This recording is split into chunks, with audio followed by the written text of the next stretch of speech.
बहू बनी ड्राइवर। मंजित की शादी रोहन से होती है।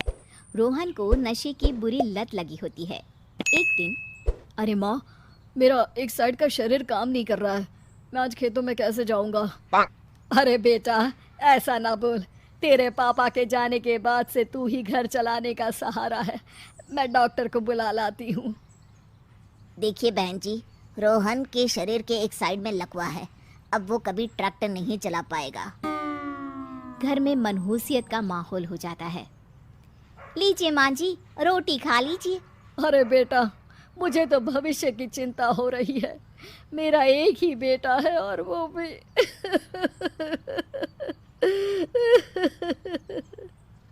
माँ जी, आप चिंता न करें।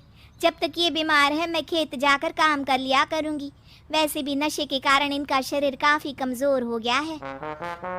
अगले दिन मंजीत खेत में जाकर काम कर शाम को घर लौटती है। ये ले बेटा, पानी पी ले। कैसा रहा काम का पहला दिन? माँ जी, काम तो ठीक है, लेकिन मैं अगर ट्रैक्टर चलाना सीख लूँ ना तो काम और भी आसान हो जाएगा। अरे बेटा, दुनिया क्या कहेगी कि औरत होकर ट्रैक्टर चला रही है। माँ जी, या तो हम दुनिया देख ले या अपना घर, कोई बात नहीं। जब ये ठीक हो जाएंगे तो सब ठीक हो जाएगा। अरे बहू, जरा बाहर तो आना। जी माँ जी। बहू, तेरे मामा जी आए हैं, तूने बुलाया था ना? हाँ माँ जी, वो मामा जी ना आज से मुझे ट्रैक्टर चलाना सिखा। मंजित मामा से ट्रैक्टर चलाना सीखती है। वो मन लगाकर खेतों में काम करती है। और एक दिन, माँ जी, पता है इस बार पूरे गांव में सबसे ज्यादा फसल का उत्पादन हमारे खेतों में हुआ है। इस साल तो खूब पैसे आएंगे। हाँ। सास खुश नहीं होती है। वो चुपचाप वहाँ से जाने लगती है। तभी मंजित उसे रोक लेती है। क्या हुआ माँ जी, आपको खुशी नहीं हुई?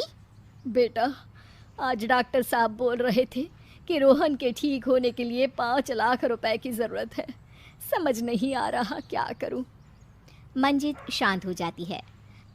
अगले दिन सास मंजित के पास आती है। बेटा, ये मेरे गहने हैं। इसे अपने गहनों के साथ जोड़कर सुनार को दे आ। जितने पैसे हो ले आ। डॉक्टर को आज ही देने हैं। मंजित अपने गहने और सास के गहनों को लेकर दुकान में बेचकर पैसे लेकर घर आ जाती है। माँ जी, सिर्फ 3 लाख रुपए का ही इंतज़ाम हो पाया है। बाकी के पैसे कैसे आएंगे? बेटा, अब तो एक ही चारा है, हमें ज़मीन भी बेचनी पड़ेगी। माँ, खेत बेच देंगे तो खाएंगे क्या? अरे बेटा, कोई दूसरा चारा भी तो नहीं है। रोहन ठीक हो जाए तो वो मेहनत करके इससे भी बड़ी ज़मीन ले लेगा। सास बहू मिलकर खेत भी बेच देते हैं। अब पूरे पैसे लेकर सास डॉक्टर के पास जाती है। डॉक्टर साहब, ये लीजिए सारे पैसे। बस किसी तरह मेरे बेटे को ठीक कर दीजिए। आपका बेटा ठीक तो हो जाएगा, लेकिन 6 महीने का समय लगेगा। सास बहू सोच में पड़ जाते हैं कि अब तो कोई जरिया भी नहीं रहा जहाँ से उन लोगों को कमाई हो।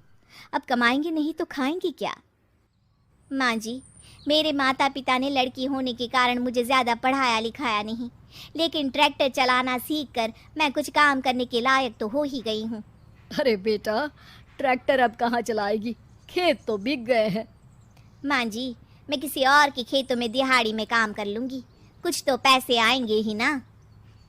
ये कहकर मंजित काम करना शुरू कर देती है। जैसे तैसे उन पैसों से गुजारा चल ही रहा था।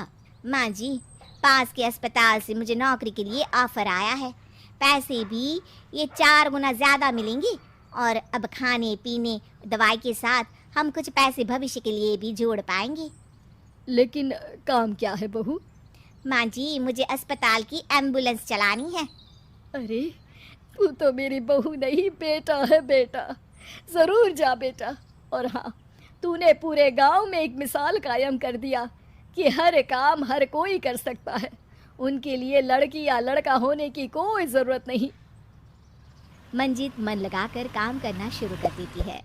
आगे जाकर वो खुद का एम्बुलेंस भी खरीद लेती है और अब तो उसका पति भी ठीक हो जाता है और सब पहले से भी ज़्यादा खुशहाल जिंदगी जी